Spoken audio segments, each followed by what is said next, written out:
हमारा mini bus जो अपने अपने गाँव रूट में चलते हैं, इसको भी आप लोग देखना पड़ेगा। सिटेज क्रेज का मकसद ये है, जहाँ पे एक आदमी खड़ा होगा वहाँ पर हम मजबूर से रोकना पड़ता है, तो हमें कभी ट्रैफिक वाला भी यहाँ पे तंग करते हैं।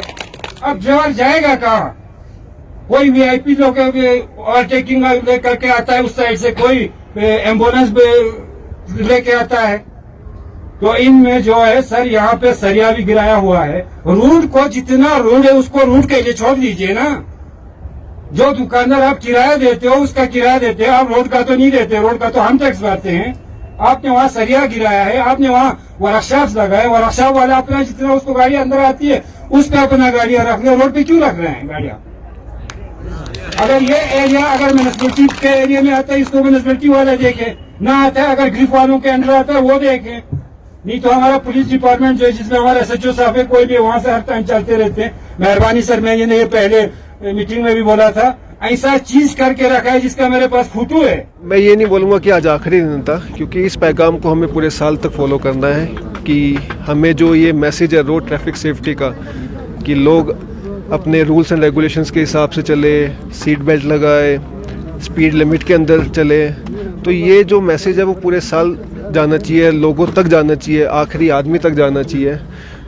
तो इस जो रोड सेफ्टी अवेयरनेस मंथ था, इसका यही मकसद था कि जो हमारा रोड सेफ्टी है, जो हम मतलब रोड पे चलने का सलीका होता है, चाहे वो ड्राइवर हो चाहे वो पेडेस्ट्रियन हो, तो आज हमारा ये जो प्रोग्राम था ये यही था कि जितने भी यहाँ पे ड्राइवर्स थे, प्रेसिडेंट यूनियन आए हुए थे, मजदा हो चाहे टैक्सी का हो चाहे वो 407 हो, तो उन सबको हमने यही मैसेज दिया है कि आप जो है ट्रैफिक के रूल्स एंड रेगुलेशंस को फॉलो करें, ताकि जो एक्सीडेंट्स है वो कम से कम हमारे जिले कारगिल में हो।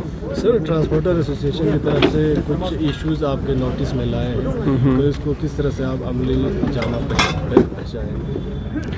जो भी ट्रांसपोर्ट एसोसिएशन के इश्यूज़ है वो जो रिस्पेक्टिव चैनल्स है, चाहे वो DC साहब हो चाहे वो PHE डिपार्टमेंट का जैसे इशू उठाया कि पानी वो डालते हुए जा रहे हैं, फिर दूसरा म्यूनसिपैलिटी का एक इशू उठा था कि जो रोड के साइड में कुछ अननोन सामान जो पड़ा हुआ होता है वो थोड़ा इशू क्रिएट करता है ट्रैफिक के बीच में।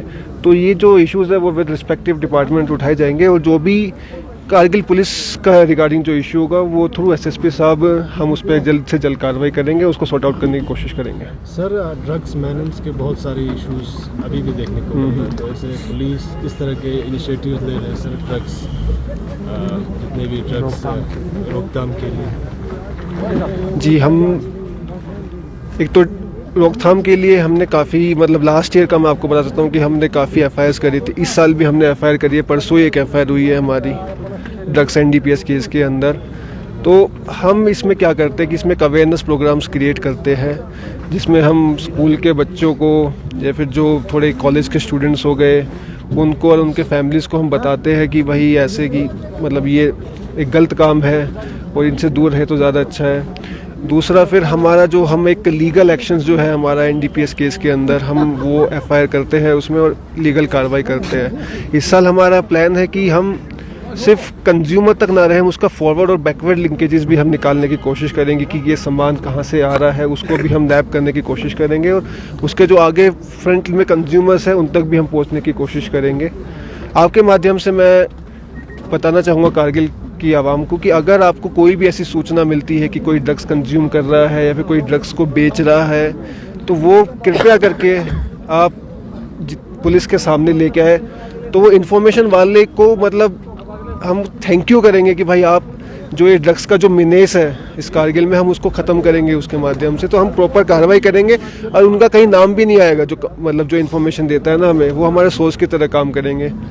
ठीक है, तो हम आवाम से रिक्वेस्ट करते हैं कि आप इन्फॉर्मेशन लाइए, हम उस पर कार्रवाई करेंगे, क्योंकि Kargil police under the guidance of Shri SSP Shri Ram sir, उसमें हम बिल्कुल इसको ऐसे ले रहे हैं कि फ्रंट लाइन की तरह ले रहे हैं कि हमें इस पर कार्रवाई करनी ही करनी है। ड्रग्स पे हम कोई कोताही नहीं बरतेंगे इस बार। सर, पब्लिक का बहुत शिकायत है कि यहाँ पे कंजस्ट होने की वजह से पार्किंग का जगह भी नहीं है और चालान ज़्यादा हो रहा है, इस पर आप क्या कहेंगे सर? ये देखिए, ये तो बात सही है आपकी, पार्किंग की जगह नहीं है यहाँ के बाज़ार के, आप लोगों को पता ही है, बरू में भी पार्किंग की जगह नहीं है।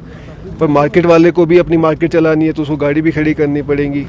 तो जैसे कि आपने देखा कि सर्कुलर रोड पे और मार्केट एरिया में कुछ डेजिग्नेटेड पार्किंग प्लेसेस बनाई हुई है, मतलब वो मार्क करी हुई है वाइट लाइन से, तो उसमें अगर गाड़ी जनता खड़ी करती है तो कोई इशू नहीं हो रहा है। बट इशू हो जाता है कि उसके अदर भी एक सेकेंड लाइन बना के जनता गाड़ियाँ खड़ी करती है। तो जो ट्रैफिक पुलिस होगी या कारगिल पुलिस होगी, देखिए हम तो रूल्स एंड रेगुलेशन से बंधे हुए हैं। व्हेनेवर अगर हमें दिखता है कि भाई कोई नो पार्किंग में गाड़ी खड़ी है तो हमें एक्शन लेना पड़ेगा, क्योंकि अगर एक्शन नहीं लेंगे तो फिर कारगिल पुलिस क्या कर रही है, ट्रैफिक पुलिस क्या कर रही है, ये सवाल उठेंगे। सर शहर के अंदर फुटपाथ पे जो दुकानदार जो है वो अपने सामान रखते हैं, जिसकी वजह से भी ट्रैफिक का इशू रहता है, लोगों की शिकायत है, लोगों को फुटपाथ पे चलने के लिए भी कभी जगह नहीं रहता है। तो पुलिस की तरफ से क्या कार्रवाई हो रही है? देखिए बेसिकली अगर ये बाज़ार के अंदर काम हो तो म्यूनसिपैलिटी का इसमें बहुत बड़ा रोल है कि उसको वो हटाए, उस सामान को, जो भी वो फुटपाथ को जो कैप्चर करके बैठे हैं सामान वामान डाल के।